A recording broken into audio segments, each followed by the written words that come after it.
Good evening. Just going to do another little chat here. Let me tell you about what's going on.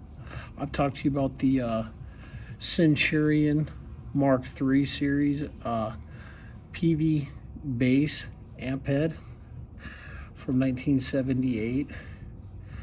Perfect working order. I love it. I love it. People just don't understand the love that I have for this device. They're probably like, why don't you get one of those good amps? Yeah, well, check this shit out. Okay, so obviously line out, go into the, audio interfaces. Well, this bass amp is 2-channel. Let me see if I'm trying to get to the this fucking thing. It's right. It's just difficult to point out shit. And I guess, okay, right here, 2-channel. Channel A1, AB, and channel 2, AB. So you got this top channel, which has its own little funky goodness as a channel. And the equalization on that is badass. If you know anything about bass equalization, that thing's kind of cool. It's a, I don't know, precision, like a laser beam as far as an equalizer goes. Well, channel 2 has a more basic setup, right? So you got your pre, right, which is just like your gain in, and then a 3-band equalizer, your basic equalizer, lows, mids, highs. And then it's got your post gain out, right? And then like a compressor limiter, which is, it's cool. It's just weird for being in the channel, right? But it's in that channel. So like with this one, you can set this channel up and you can like fucking drive the shit out of the pre. Like all this goes to 11. No, this one goes to 10. But you drive the hell out of it, right? You get your bass equalization how you want it. I like to start in the middle just to start. But when you get to the post, you can just barely turn it up because you got the pre just cranked to the fucking hilt, which is just driving the shit out of it. It's like distortion, right? Because it's like pre-gain, and then having like the post gain to like just let a little bit leak out. It's awesome. Okay, then you can use a compressor, and a compressor limiter is a device. It's very, very valuable. It's kind of a utility type of tool for music. You can switch it on and off, but look into what a compressor does, especially for a bass. Okay, usually I'll use the tube compressor pedals that I showed you, the black finger.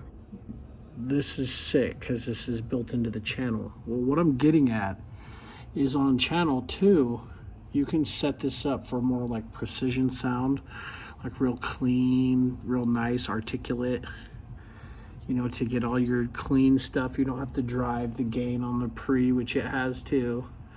And then the post, you don't have to drive, so you don't really have to drive that one. Well, this has, it's fucking difficult to show you this, but like out of the 2 channels, you can either pick either or this thing in the middle called auto mix. And now what this auto mix does is it basically sums it up and takes both of the channels and mixes them into one channel. Very interesting, very, very interesting for you thinkers out there who think about sound processing. An auto mix of the 2 channels automatically. So like I said, I have this running directly out. Obviously there's going to be the DI box over there by the desk, but what I'm going to do, what I'm doing down here on the floor, is I'm routing a fucking line out from the audio interface, line out bass into the fucking DI box. Well, no, the DI box goes to where the bass is at. So the line out essentially will come here and go right in directly in, right? From the board. And then the hard line that's in here now from the output will be hardwired into a hard line in there. Meaning that it's sendable in and out regardless. So if I'm over there tracking with the DI box, the bass to the DI box into the fucking, you know, board, then you got your fucking channels right there. Well, let's just say you're like, let's see what the Peavey sounds like, because you've been over here tinker toning, fucking with the auto mix, making your fucking fuzz bass, getting your fuzz bass going on.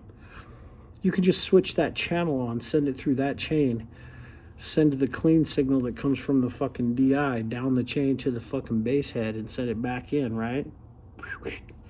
So it's basically like being able to patch in a bass head at all times.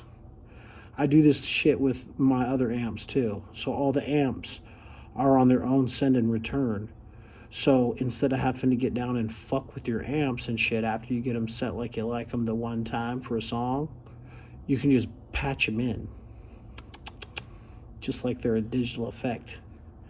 So instead of having to get down and fucking do everything else, you just click and it's fucking automatically in the mix. So that's why it's down here. You know, it's down here. Over there's the fucking interfaces and shit, you know, you've seen it. But, you know, I keep it like this. So set it and forget it. But it's got 2 channels, so you can select between the 2. All the choices of bass tones.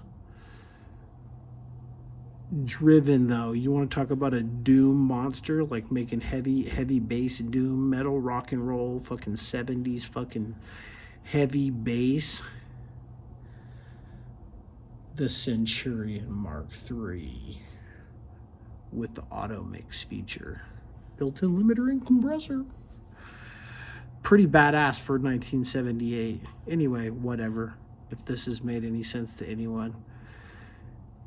Yeah, let's get bassy and spacey with it.